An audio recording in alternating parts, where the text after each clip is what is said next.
Hi everyone, and welcome to this series of electrical B7 exam. This is for PEO preparations, okay? And this is the third question about transmission lines, which, as I mentioned before, it is one of the permanent questions, and we covered two before, and this is third one.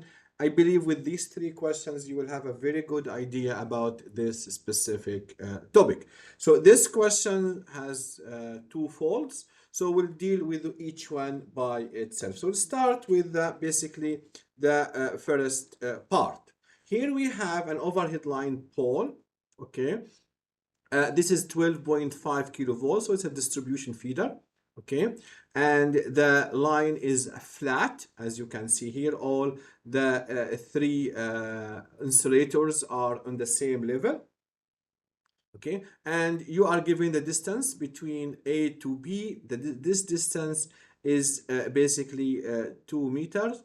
And from B to C, the distance here is basically 3 meters, okay? Now, each conductor has a code. It's called Sparrow. It's an ACSR cable, aluminum conductor, steel reinforced, and it has the outside diameter. It has it's a strands, so aluminum per steel. So we have 6 strands of aluminum and 1 strand of steel. This is the resistance per kilometer, and this is the thermal rating. This is the maximum current it can handle safely.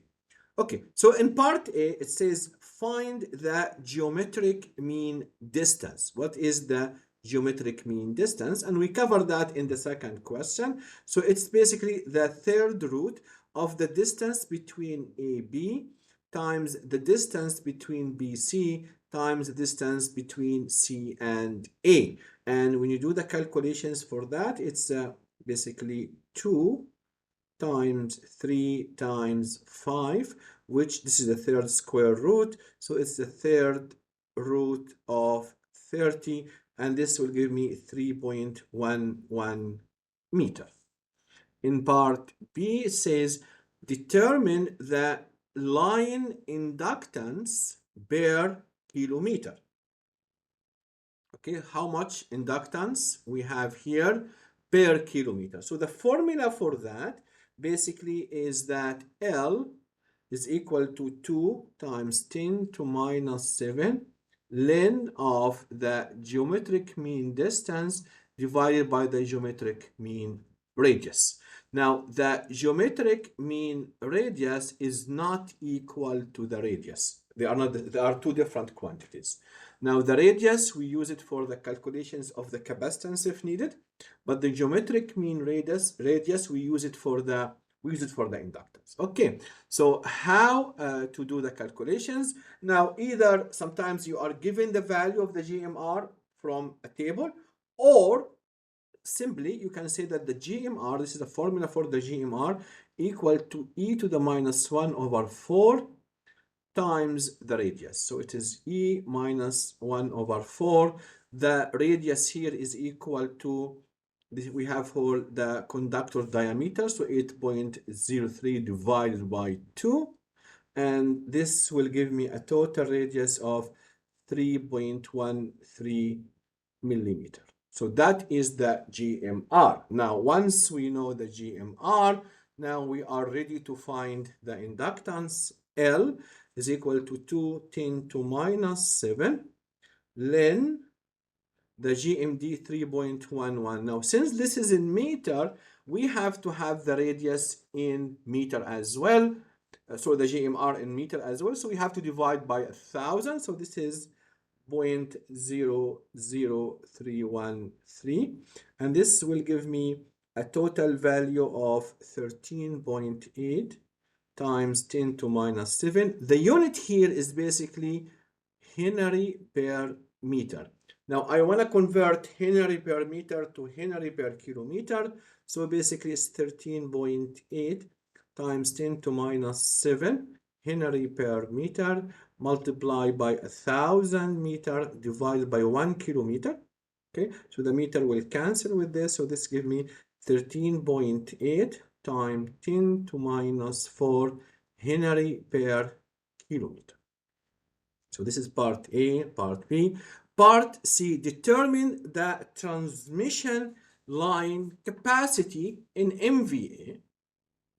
Okay, so the line capacity, this is how much rating. So we know the thermal limit, which is the maximum current it handle, and we know the line-to-line voltage. So basically the MVA rating is equal to root 3 times the 12.5 times 10 to power 3.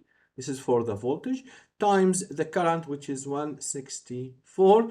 And if this is, we want to find this per MVA, so we divide by 10 to the power of 6 and do the calculation. This is equal to 3.55 MVA. So this is how much power can be used as a three-phase.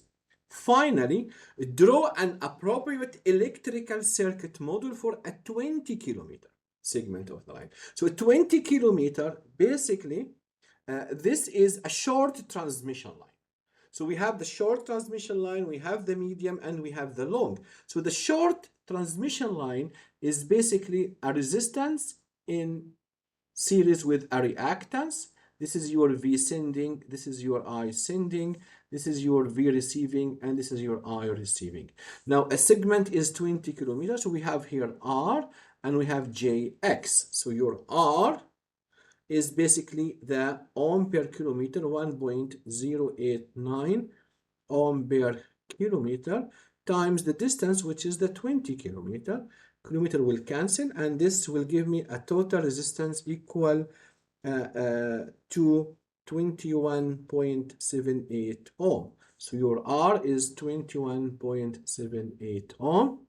Now your X, we have here, we found the inductance as Henry per kilometer. So basically your X will equal to the 13.8 times 10 to minus 4.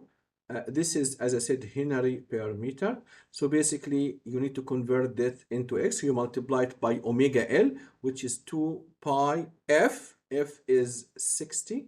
So this is your omega. And then you multiply by, this is per kilometer. You multiply 20 kilometer. Okay. So this will cancel, and this will becomes in ohms. So everything will be equal to 10.4 ohm. So this is J 10.4 ohm. So that is basically the model for your transmission line. So that's the first